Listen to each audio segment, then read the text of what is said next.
Paget. I'm a person in long-term recovery, and I am the Addiction Services Program Director with the Phoenix Recovery Solutions Quick Response Team. This is my friend.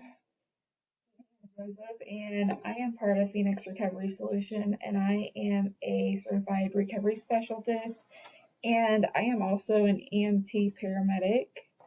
All right, and we are a peer-based recovery support service that is mobile, where we work under a grant, and we are part of Phoenix Paramedic Solutions. So we're going to tell you a little bit about what we do. We're also going to tell you a little bit about the systems of care here in Tippecanoe County, which is facilitated and kind of coordinated by the Recovery and Resilience Network, which was once the Opioid Task Force, which was all kind of put together by the United Way. So you're very fortunate to be a part of something that is the United Way.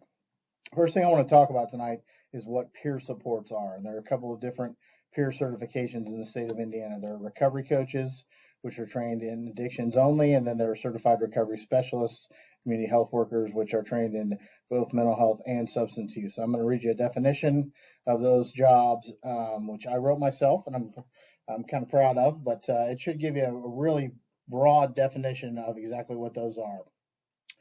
So peer-based recovery supports are roles such as recovery coaches or certified recovery specialists that are state certified credentials.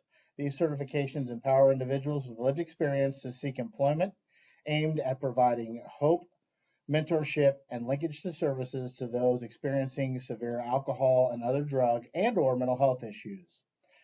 Peer recovery support services are always based on a self-directed approach to establishing personal recovery identity. Peers come alongside those struggling and propose, what would recovery look like for you, and how can we help you get there? A peer's role in supporting recovery initiation process often includes connection to formal services, assistance navigating the local recovery landscape, exploring recovery mutual aid options, problem solving to remove barriers, and companionship aimed at building recovery capital. What is recovery capital? Recovery capital refers to personal, social, community, and cultural assets that can be utilized to facilitate the improvements in health and well-being necessary to both initiate and sustain long-term recovery. Peers may continue to work with clients for extended periods. The peer-client relationship is one of mutual respect and station. Peers aim at empowering continued personal growth in the pillars of health, home, community, and purpose. The transition from formal support, such as case managers, to informal support, such as pastors, sponsors, and healthy friends, often mark progress in recovery and are strong determinants of future resilience. Finally, a peer's efficacy depends heavily on developing a deep knowledge of the recovery landscape in his or her service area, as well as establishing relationships within that system that allow them to advocate for others effectively and provides tangible evidence that recovering people are a culture to be valued. Peers are often active recovery community advocates skilled at articulating the realities of lived experience through timely and appropriate recounts of their personal stories.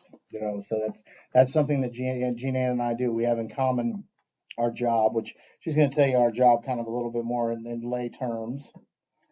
So what we do is we remove barriers such as insurance.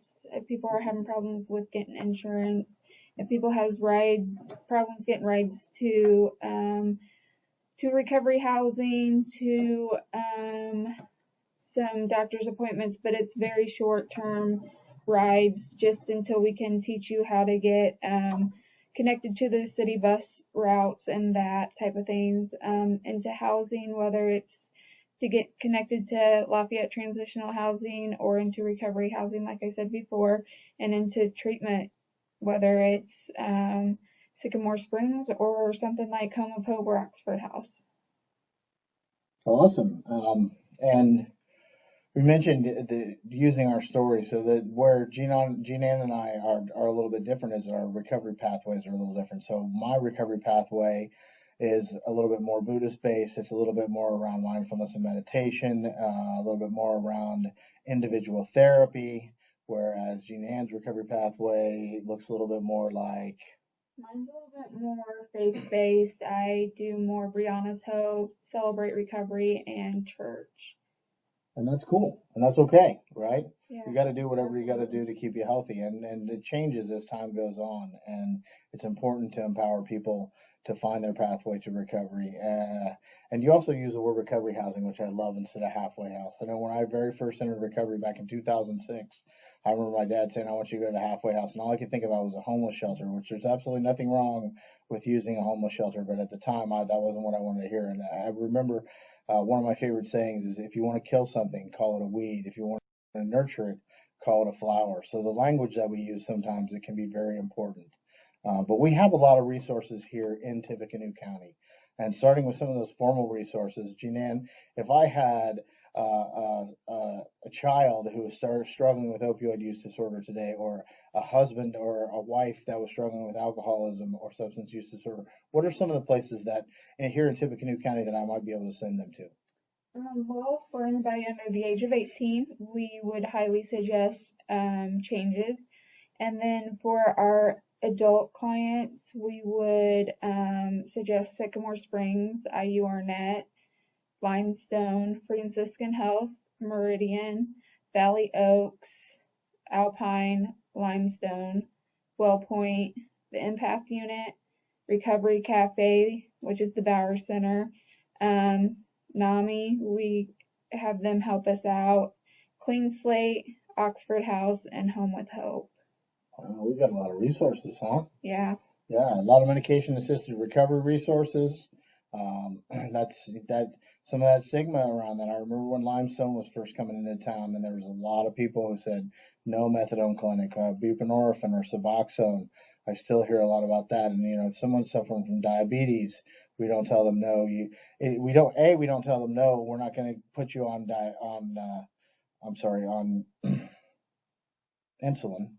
And B, if we do get on someone on insulin who's a type 2 diabetic, we don't say, okay, you've got 3 weeks to get off of this insulin, or else we're going to stop giving it to you. So buprenorphine, or Suboxone being the brand name, is by evidence-based the hands down best treatment and most effective treatment for opioid use disorder. And I think about that, reminds me of an analogy. So Phil Valentine, who's the executive director of Connecticut Community Addictions Recovery, which is kind of where the recovery coach model came out of, he always talks about the casserole effect. And the fact that anytime that historically, someone in one of our communities, in one of our neighborhoods, had a child who got leukemia, or a sibling or a parent or a grandparent who died, or someone who is seriously ill, how we have a tendency to wrap around those individuals. We send them cards, we bring casseroles over. Day after day, we say, can we watch your kids? And yet, if your next door neighbor's husband goes into treatment because he's an alcoholic, or your next door neighbor's kid goes into treatment because he has opioid use disorder, what do you have a tendency to do at that point? We ignore them. We push them away. We don't want to be around them. We want to gossip about them more at the grocery store. Yeah, it's so unfortunate, because those individuals really need our help. And not only does that spouse need our help, not only do those siblings need our help, but that family needs our help. And there are going to be other family members who are struggling just as much as the family members of anybody else who's struggling with a disease. And substance use disorder is a chronic brain disease. Anyone who questions that, I welcome you to go talk to a physician, go talk to a psychiatrist. Look up a YouTube video from a psychiatrist from the actual medical community. It has been proven that it is a disease, and these individuals, myself included, like, there comes a point in time where it's not a choice anymore. And there's a lot of help out there for us, for those of us who need recovery. Recovery mutual aid groups are everywhere. If you go to the Surf Center at the corner of 10th and Ferry, the Surf Center houses a lot of 12-step recovery meetings. So they've got Alcoholics Anonymous meetings. They've had Narcotics Anonymous meetings all week long. At 5:30 on Wednesdays, they have a meditation meeting that kind of rotates. So it has some, some Buddhist-based meditations, but also has some Christian centering meditations. But then if you were looking for more religious recovery, there are Celebrate Recovery meetings. I know Tuesday night in West Lafayette at Calvary Baptist, there's a Celebrate Recovery meeting. Friday night at Elston Church, there's a Celebrate Recovery meeting. That's more of your evangelical Christian meetings. Thursday night at Grace United Methodist is a Better Life Brand is Hope, which is kind of that stepping stone between Narcotics Anonymous and Celebrate Recovery. It's kind of that come in, we'll feed you, we'll love you. We don't hide the fact that we're Christian, but we're not going to try to convert you either. So we don't really care as long as you are healthy and loved. Then I kind of love that fellowship. And there are also family support groups like Al-Anon, which meet at the Surf Center. There are grief support groups. There are mental health support groups. MHA has a bipolar support group. They have an anxiety and depression support group and a survivors of suicide support group. NAMI has NAMI Connections. NAMI has all kinds of trainings like peer-to-peer, family-to-family. I highly suggest you look out into some of these organizations if you are looking for support and mutual aid, because it's very important that we find people who struggle with the same things that we struggle with and get support from those individuals, whether we're the person in recovery or we're a family member of that person or a spouse of that person or a girlfriend of that person. So support is very important. There are multiple pathways to long-term recovery, and they're all a cause for celebration. And the Recovery Cafe model is awesome because they kind of have that. They have that mentality. They say, "Come on in, have a cup of coffee." They have certified peers that work there, but they also say, we welcome everybody from every pathway. And the only thing that we ask is that you all not judge each other's pathway, that you respect each other, that you respect each other's pathway, and that you just lift each other up. We're here to lift each other up and support each other. Also, Jason, there's our groups, like our small groups at church or our church group, or even like our baseball, softball teams that we play during the summer, or basketball during the winter time that we have. That's an awesome point. Your yoga group, so it doesn't always have to be about recovery. I think community is what's important. And, I actually live down in Indianapolis and I come up here to work every day because community is a huge thing in Tippecanoe County. It's what's drawn me here. The United Way has helped facilitate a lot of community. We have what is called a recovery-oriented system of care here in Tippecanoe County, where we don't compete for business when it comes to people's health. What we compete for is to see how healthy we can help an individual get. So whether you're talking about a recovery residence like Home with Hope or a mental health service and addiction services like Valley Oaks Health, we're all there to kind of give a warm handoff to the next place. And if somebody walks in somewhere and we can't be the ones who can help them, we want to make sure that they get in the right door. And that's kind of what the Quick Response Team does, is we facilitate those relationships and we make sure that people get where they need to go first, and then we make sure they get where they need to go the next time. And that is kind of a great close, because that reminds me of the title of this, that Tippecanoe Healing Forest, and that comes from a metaphor, the metaphor of the healing forest. Don Koyas, who is he's kind of the guru of the Native American 12-step movement called Wellbriety, the Red Road to Wellbriety. He talks about the metaphor of the healing forest, and he says, suppose you have 100 acres full of sick trees who want to get well. And if each tree leaves the forest to find wellness and then returns to the forest, they get sick again from the infection of the rest of the trees. The elders taught us that to treat the sick trees, you must treat the whole forest. You must create a healing forest. If not, the trees will just get sick again. And that's very much what I've seen happening in Tippecanoe County. We're creating and have created a healing forest. And I encourage all of you to be a part of that healing forest. Come out in September. Again, pardon me. Come out in September, which is National Recovery Month, to the Tippecanoe Celebration Recovery Rally. If everything clears up by then, it will be at River City Church on September 26th.